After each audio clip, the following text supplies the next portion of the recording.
Natal adalah kisah kelahiran Yesus Kristus. Tetapi sebelum itu, yakni di masa Advent, sebenarnya juga berlangsung sebuah kisah kelahiran Yohanes, putra Zakharia dan Elisabet. Kelahiran Yohanes ini didahului oleh 9 bulan masa mengandung ibunya, tetapi juga sekaligus 9 bulan masa kebisuan ayahnya. Berbicara tentang Zakharia yang bisu ini, coba bayangkan orang yang tadinya lancar berbicara tiba-tiba harus menjalani masa tak bisa berbicara sama sekali. Bukan cuma dalam hitungan jam atau hari, melainkan selama 9 bulan. Sementara istrinya mengandung selama 9 bulan, Zakharia menjalani kebisuan selama kurun waktu yang sama. Yang satu hamil bayi, yang lain hamil ucapan atau kata-kata. Yang satu dinantikan bayi keluar dari rahimnya, yang lain dinantikan ucapan keluar dari bibirnya lagi. Teman saya pernah mengikuti sebuah retreat rohani yang diadakan oleh gerejanya. Dan di situ ada bagian acara di mana para peserta retreat dilarang untuk berbicara sama sekali selama 1 hari penuh. Semuanya harus membisu selama sehari penuh 24 jam. Tidak boleh ada sepatah kata pun terucap. Sesudahnya, teman saya yang suka berbicara itu bercerita betapa tersiksanya ia pada saat itu. Oh, itu baru 1 hari saja. Bayangkan yang dialami oleh Zakharia. Bukan kebetulan jika masa kebisuan Zakharia terjadi dalam kurun masa menanti peristiwa kelahiran. Pertama, kelahiran Yohanes, putranya sendiri.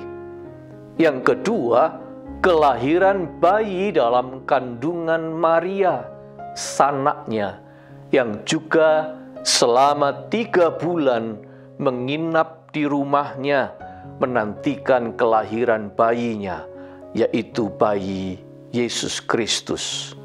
Lukas 1 ayat 56.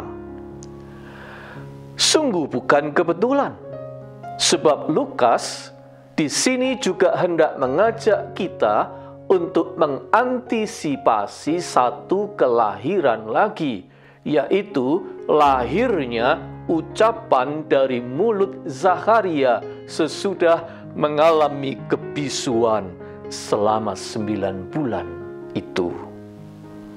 Bukan hanya kelahiran bayi Yohanes dari rahim Elisabet yang dinanti-nanti, tetapi juga kelahiran ucapan pertama dari mulut Zakharia ketika putranya itu lahir.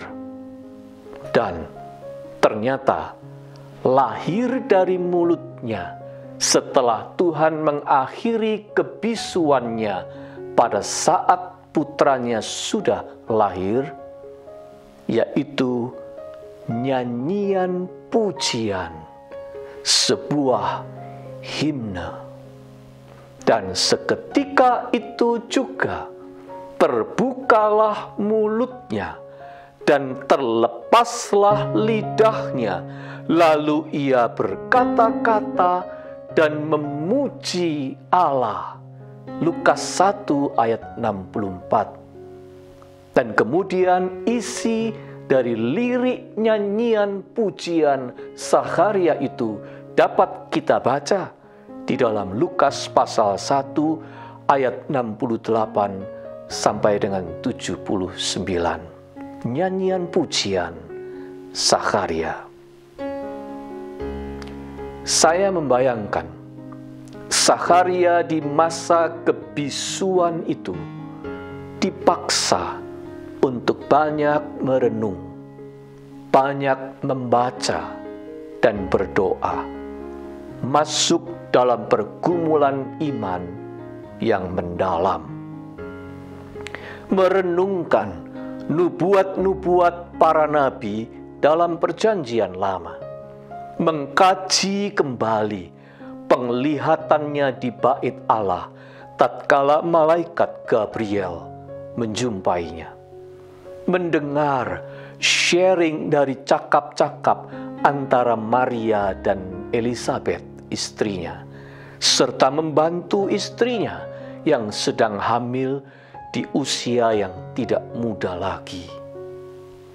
Akhirnya, tanpa disadari, jiwa Zakharia menjadi rahim bagi lahirnya nubuat baru dalam bentuk nyanyian pujian yang sangat indah.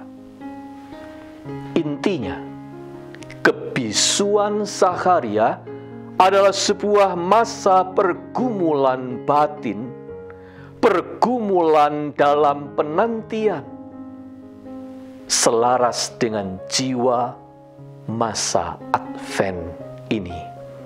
Bahkan senada dengan pergumulan kita khususnya di masa pandemi ini.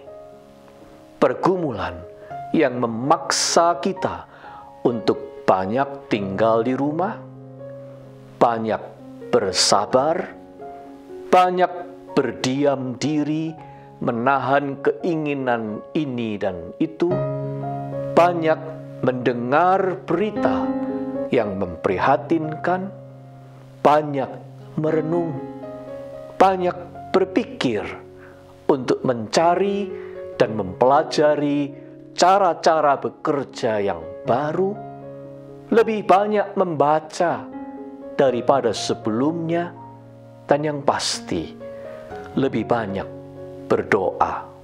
Siapa yang tidak? Mari kita anggap masa pergumulan ini sebagai masa kehamilan bagi sesuatu yang baik di depan sana.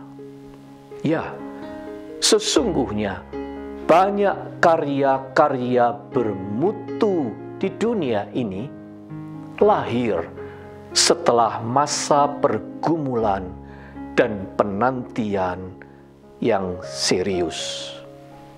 Masa-masa yang diisi oleh banyak doa, seriusnya proses belajar, banyak membaca, banyak berpikir dan merenung, serta serentetan upaya dan kerja keras dalam sunyi tanpa banyak kata.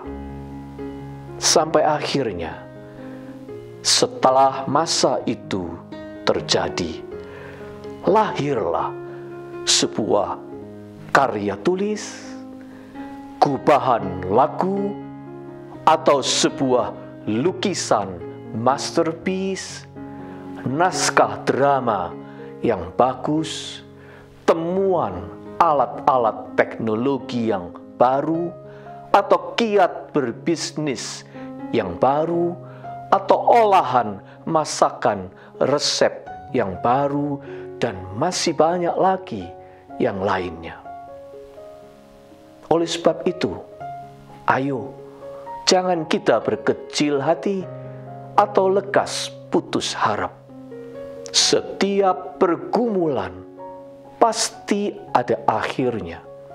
Setiap penantian pasti ada ujungnya. Jangan biarkan pergumulan di masa-masa ini menjadi sia-sia. Tekunilah menjalaninya.